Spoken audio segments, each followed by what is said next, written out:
What if the firmest rule in all of nature is not a barricade at all, but a quiet alert? We handle the speed of light like a posted limit on a quiet road, a printed digit, 186,000 miles each second. Stay under it. Case closed. But what truly occurs when a thing slips past that mark? Does reality just shake its head and turn away? Or does a much darker mechanism wake up? Here is the part we have totally missed about this old law. It is not that space builds a solid fence. It is that as you inch closer to light pace, the very ground beneath you starts to tilt. Clocks drag, power demands explode, and the toll for gaining one extra mile climbs until it swallows the sky. Reality does not shout stop. It just makes moving forward ruinously costly. And if you somehow forced your way through that line, you would not merely beat a record, you would crack the frame of existence itself. That is the heart of this journey. We will trace what the old math actually shows at light pace, and past it, why force turns into a trap, and what a swift ghost would tear in the weave of days and distance. I am naming this entire edge the reality line. Once it clicks inside you, you will see every race and every road with new eyes. Let us begin with how light pace actually tastes when held in human hands. Light races past roughly 186,000 miles in a single breath. That is about the stretch from the East Coast to the West Coast 76 times over in one beat. If you drove a steady car from our world to the gray moon, it would chew through 5.5 months. Light covers it in 1.3 seconds. So yes, it flies, wildly deeply past what our bones can grasp. But here is the quiet truth we skip over. The light pace matters not for its rush. It matters for the way it bends everything it touches. Now, a sharp mind caught this back in 1905 with a clean theory, and the root idea is almost too plain. The quicker you push through distance, the slower you slide through days. Not as a metaphor, as hard fact. Clocks on swift ships tick softer than clocks resting on a wooden table. We have checked this with precise timers on planes and orbiting plates. Navigation networks must fix this drift each morning, or your screen would drop you in a wrong lot 2 streets over, which is a strange way to find a bedrock truth, but life loves irony. Here is the math that rules it. The stretch factor.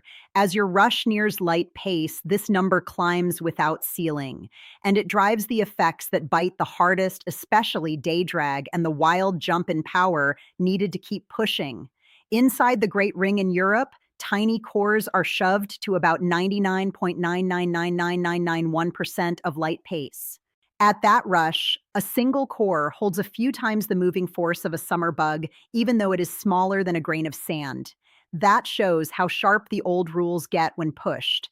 Blow that up to a thrown stone and the math breaks apart. To shove any heavy thing all the way to light pace would need endless power, not a huge pile. Endless. That is the true bound. Not a fence, but a bill that never closes. The nearer you get, the heavier the next small jump becomes, until for anything with weight, the tab simply cannot be cleared. But most folks quit right there. And really, the wilder ask is what becomes of time? If you somehow sat in a swift shell at 99.99% of light pace and checked your wristwatch, everything would feel steady to you. Your hot drink would cool normally. Your pulse would beat calm. That happens because inside your own pocket, time never warps. But back on the ground, decades would race by for each hour you live. At 99.9999% light pace, 1 year for you could equal over 700 years back home. You would step out onto a world that had lost your face long ago. And right at light pace itself, a truly odd thing occurs. Time from the view of a light spark does not tick at all. A spark freed from a distant sun 8 billion years away hits your eye with 0 days past. For light, all of history squeezes into one flash. Now, the ask you are likely holding is fine, but what if we cross it? What if a thing truly outruns light? This is where the reality line turns truly cold. Thinkers have actually walked this path. There is a guest group of tiny bits named swift ones, bits that would only live above light pace. They cannot drop to light pace for the same reason we cannot climb to it. Light pace is the gate from both sides. But here's where the picture shatters. By the numbers, a swift bit would not just move quick, it would move back through days. Not in a soft, dreamy way, in a hard linked way. Results would show up before their starts. You would catch a reply before you spoke. A broken cup would snap back together before it fell. And that is not just odd, that is a total melt of order. The whole chain that lets things make sense, the sense that one step follows another, just dissolves. Turns out thinkers have a tag for one of the sharpest forms of this mess.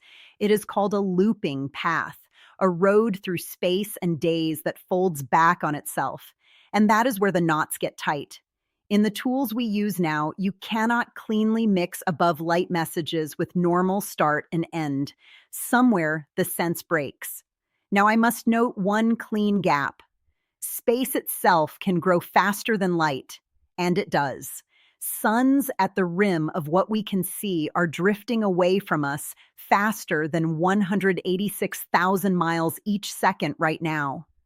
Not because they race through space that fast, but because the gap between us and them is pulling. Picture two small bugs standing on a stretch band.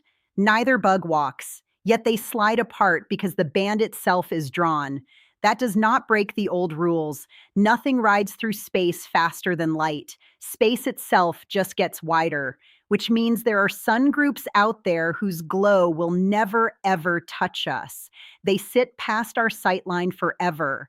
The whole sky is larger than what we are allowed to witness. So here is where we rest, space wanderers. The light pace is not just a digit. It is the frame of cause and link. It is why soon and late carry any weight at all. Step past it and you do not just move quick. You strip the sense that holds things together. We often treat the light pace as a chain, a drag on our reach to the stars. But maybe it is the reverse. Maybe it is the one thing keeping the sky steady enough for us to stand inside it. A kind on a small stone trying to trace the rim of something with no rim, kept clear only by a pace rule we did not carve and cannot erase. So here is my ask for you. If breaking the light pace means breaking the chain of cause itself, is the sky shielding us from a dark edge or shielding its own shape from our hands? Leave your thought below. And if this one pulled your mind tight in a good way, hit follow. We walk this path each week.